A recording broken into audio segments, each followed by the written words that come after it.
बिस्मिल्लाहिर्रहमानिर्रहीम। अस्सलामु अलैकुम वरहमतुल्लाहि वबरकातुहू। बिलाखिर टाइटन नामी बहरी आबदोज जो तबाही का शिकार हुई, इसका मलबा मिलने के बाद बज़ाहिर इसका दी एंड हो चुका है और तमाम लोग अब समंदर की गहराई में दफन हो चुके हैं और अमरीकी बहरिया के बकौल अब इनकी डेड बॉडीज कभी भी नहीं निकाली जा सकेंगी। लेकिन इसकी आड़ में जो खेल खेला गया और जिस तरह बार बार अमेरिका की नेवी और कोस्ट गार्ड की जानिब से बयानात बदले गए, कभी कहा गया कि बैंगिंग साउंड सुनाई दे रहा है और आखिर में पता चलता है कि अमेरिकी बहरिया को धमाके की आवाज़ सुनाई दी, जिसका मतलब था कि आबदोज अचानक धमाके की वजह से तबाह हुई, लेकिन धमाके वाली खबर को जानबूझकर आखिर तक छुपाया गया। यही वजह है कि अब ये सवाल खड़ा हो रहा है कि वो कौन सी वजह थी जिसकी वजह से अमेरिका की नेवी बार बार बयानात बदलती रही, और वो कौन सा सच है जिसे अब तक छुपाया जाता रहा है, और असल हकाइक का पता चलाने की बजाय ये क्यों कहा जा रहा है कि इस मामले को दफन कर दिया जाए, इनकी लाशें हम नहीं ढूंढ सकते,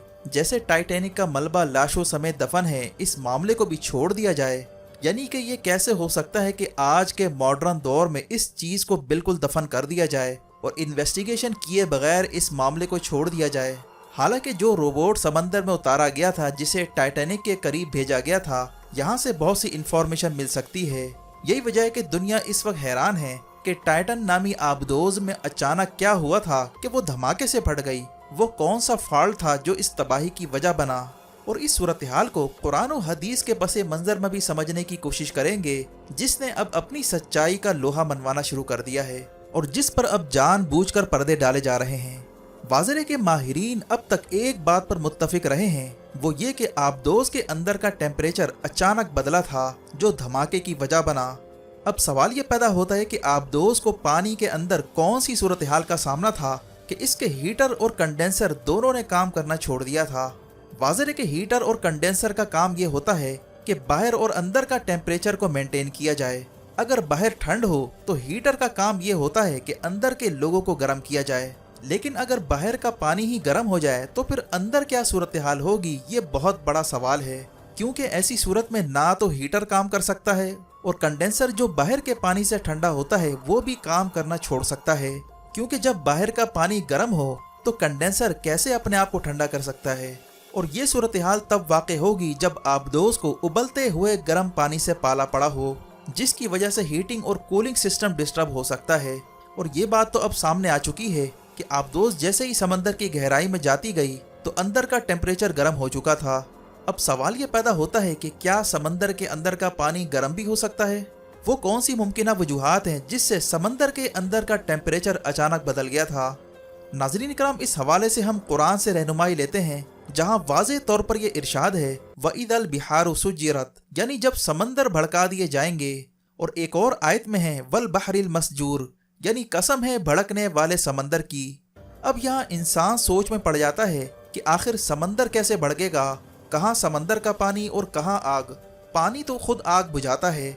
लेकिन समंदर में आग का भड़कना ये वो चीज़ है जहाँ अकल आकर दंग रह जाती है। जबकि कई रिवायात से ये बात साबित है कि कुर्बे क़यामत समंदरों में आग लग जाएगी, जिसका मतलब है कि समंदर की गहराइयों में कोई ऐसी चीज़ ज़रूर है जिसकी तरफ इशारा किया जा रहा है। नाज़रीन इकराम, इस बात की तस्दीक अबू दाऊद की एक और हदीस से होती है, जिसमें यह कहा गया कि कोई शख्स समंदर का सफ़र ना करे सिवाय उसके जो हज और उम्रे की नीयत से जा रहा हो या जिहाद करने की गर्ज से निकला हो, इसलिए कि समंदर के नीचे आग है और आग के नीचे पानी है। यानी कुरान और हदीस से ये बात मालूम होती है कि समंदर जो आपको नज़र आता है उसके नीचे आग है, और आग का मतलब ये भी हो सकता है कि नीचे कुछ ऐसी गर्म गैसेस मौजूद हैं जो पानी को गर्म कर सकती हैं, और वहाँ से गैसेस के इखराज की वजह से टेम्परेचर गर्म हो सकता है, और यूँ समंदर की गहराई में पानी गर्म भी हो सकता है। और अब जो मज़ीद हक़ाइक़ से हम पर्दा उठाने जा रहे हैं वो आपको मज़ीद हैरत में डाल देगा कि कुरान की एक एक आयत किस तरह अपनी सच्चाई का लोहा मनवा रही है, और जो धमाके उन्होंने समंदर के नीचे सुने थे इसकी मज़ीद गुत्थियाँ सुलझाना अब ज़रूरी हो चुका है।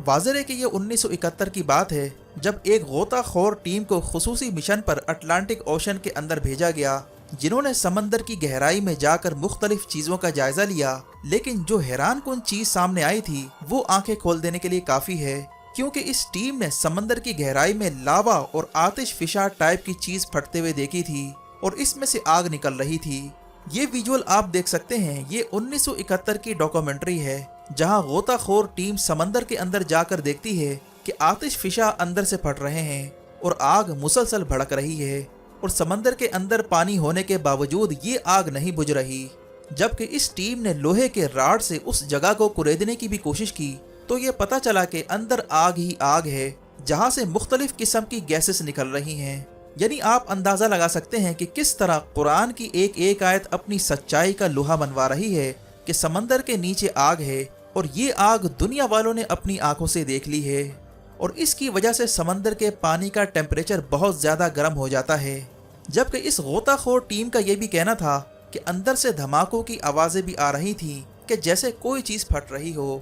ناظرین اکرام، اب آپ اندازہ لگائیں کہ کیا اس بات کا امکان نہیں کہ سمندر کے اندر کا پانی شدید گرم ہو اور پانی کے گرم ٹیمپریچر کی وجہ سے آبدوز کے کنڈینسر اور ہیٹر متاثر ہوئے ہوں؟ اور یہ بات تو اب تسلیم کی جا چکی ہے کہ اچانک ٹیمپریچر بدلنے کی وجہ سے آبدوز کے اندر گرمائش پیدا ہوئی جو 12,000 فٹ کی گہرائی میں جا کر دھماکے کی وجہ بنی۔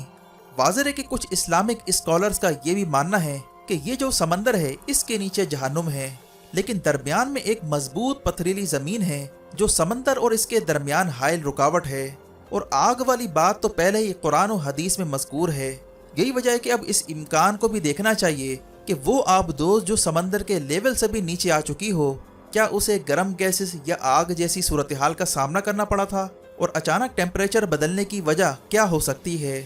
جبکہ ٹائٹینک کی بات کی جائے تو اس کے متعلق تو یہ تک کہا جاتا ہے یہ اصل میں ایک عذاب ہے جو ایک خدائی دعوے کے نتیجے میں تباہ ہوئی، کیونکہ اس کے مالک نے دعویٰ کیا تھا کہ اسے کوئی ڈبا نہیں سکتا، اور عذاب والی جگہوں سے ویسے بھی دور رہنے اور وہاں سے جلدی سے گزرنے کا کہا جاتا ہے۔ اور روایات سے ثبوت ملتا ہے کہ آپ صلی اللہ علیہ وسلم جب قوم عاد اور قوم سمود کی باقیات کے قریب سے گزرا کرتے تھے تو آپ اپنی سواری کو تیز کر دیا کرتے اور استغفار کرتے ہوئے وہاں سے گزر جاتے۔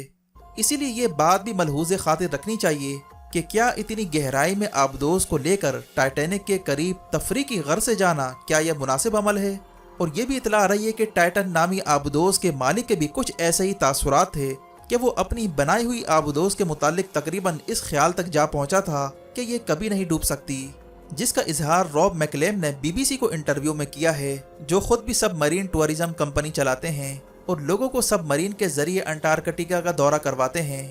روب میکلیم کا کہنا ہے کہ انہوں نے کئی بار اوشن گیٹ کے مالک اسٹاکٹن رش کو ای میلیں کی اور انہیں خبردار کیا کہ یہ سیفٹی کے معیار پر پورا نہیں اترتی، اس آبدوز میں کئی قسم کی خامیاں ہیں، بہتر ہے کہ لوگوں کی جانوں کو داؤ پر لگانے کی بجائے پہلے کسی مستند ادارے سے ٹیسٹ کروا لیا جائے۔ لیکن اوشن گیٹ کا مالک اپنی ضد پر اڑا ہوا تھا اور اس نے جوابی ای میل میں یہ کہا تھا کہ تم لوگ نہیں چاہتے کہ ہم انڈسٹری میں آگے بڑھیں، تم لوگ میرا راستہ روکنا چاہتے ہو، اور پھر قانونی کارروائی کی دھمکی بھی اس نے دے ڈالی، جس کی وجہ سے روب میکلیم نے اسے سمجھانا چھوڑ دیا۔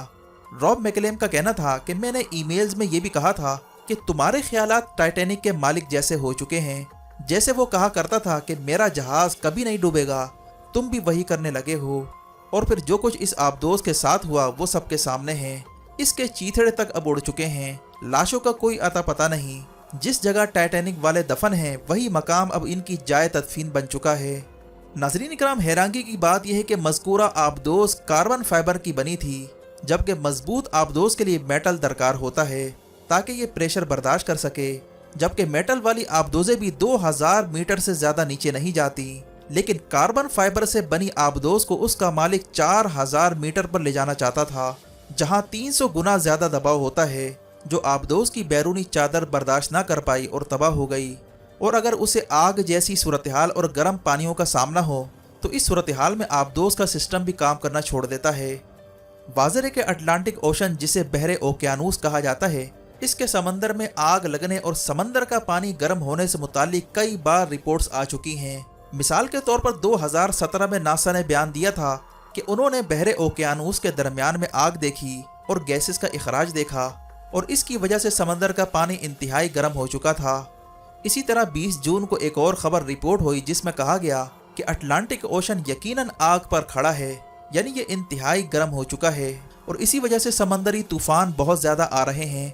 رپورٹ میں کہا گیا کہ اگست سے لے کر جون تک سمندر کا پانی انتہائی گرم ہو جاتا ہے، और पिछले 40 साल का रिकॉर्ड टूट चुका है, क्योंकि समंदर का पानी अब इंतहाई गर्म होता जा रहा है। जबकि सैटेलाइट पिक्चर में दिखाया गया कि इस वक्त समंदर की क्या सूरत हाल हो चुकी है। माहिरीन का कहना है कि समंदर के अंदर आतिशफिशा बहुत ज़्यादा तादाद में मौजूद हैं, जो अब ज़्यादा फट रहे हैं, और इनमें से निकलने वाली आग और गैसेस की वजह से समंदरी पानी इंतहाई गर्म होता जा रहा है, और यही समंदर में तुग़यानी की वजह बनता है, जो बिल आखिर समंदरी तूफ़ान का रूप धार लेता है। यही वजह है कि समंदरी आबदोज़ की तबाही के पीछे जहाँ खुद आबदोज़ का गैर मयारी सिस्टम हो सकता है, वहीं इस बात का भी इम्कान है कि समंदर की गहराई में शदीद दबाव और बढ़ता हुआ दर्जा हरारत भी एक वजह हो सकता है। और अगर तहकीकात को पसे पुश नहीं डाला जाता तो इस पर आने वाले दिनों में मज़ीद चीज़ें खुलकर सामने आ सकती हैं, क्योंकि नासा को अच्छी तरह मालूम है कि जितनी गहराई में वो जाएंगे, कुरान की तालीमात अपनी सच्चाई का लोहा मनवा कर रहेगी।